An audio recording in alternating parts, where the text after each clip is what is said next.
சாந்தி madam வந்தாங்க. மொதல் point எங்களுக்கு தான் ஆதரவாக பேசினாங்க. என்ன? காந்தி உழைச்சாரு நாட்டுக்காக, நம்ம உழைக்கிறோம் காந்தி படம் போட்ட நோட்டுக்காக. அதுவே போராட்டம் தானே. போராடாம சம்பாதிச்சிட முடியுமா உங்களால? ஒரு காலத்தில் சம்பாதிச்சு செலவு பண்ணோம், இப்ப காசை செலவு பண்ணிட்டு அந்த கடனை அடைக்கிறதுக்காக காலம் பூரா சம்பாதிச்சுக்கிட்டு இருக்கோமே. இது போராட்டமா பூந்தோட்டமா? நீங்க வாழ்க்கை எப்படி நடுவர்கள இருக்கு? எப்படி இருக்கு? வெயில் அடிச்சா கசகசன் இருக்கு. எப்படி? வெயில் அடிச்சா கசகசன் இருக்கு. சரி. மழை வந்தா நசநசன் இருக்கு. எங்க பார்த்தாலும் பிரச்சனை கொச கொசன் இருக்கு.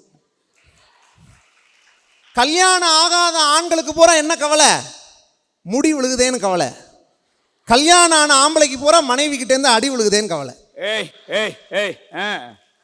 காதலி இருக்கிறவனுக்கு வேலை இல்லையேன்னு கவலை. வேலை இருக்கிறவனுக்கு காதலி இல்லையேன்னு கவலை. ரெண்டும் இருக்கிறவனுக்கு நிம்மதி இல்லையேன்னு கவலை. உனக்கு காதல் இருக்கா லட்சுமி நாராயண? அதான் அடுத்த பாயிண்ட் வருவேன்.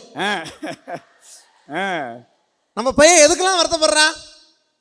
ஸ்கூல் படிக்கும் போது மிஸ்ஸை பார்த்து பயப்படுறான், கல்யாணத்துக்கு அப்புறம் மிஸ்ஸஸை பார்த்து பயப்படுறான். நிம்மதியா இருக்க வேண்டிய வயசுல மனைவி இல்லையேன்னு கவலைப்படுறான், மனைவி வந்ததுக்கு அப்புறம் வாழ்க்கையில நிம்மதி இல்லையேன்னு கவலைப்படுறான்.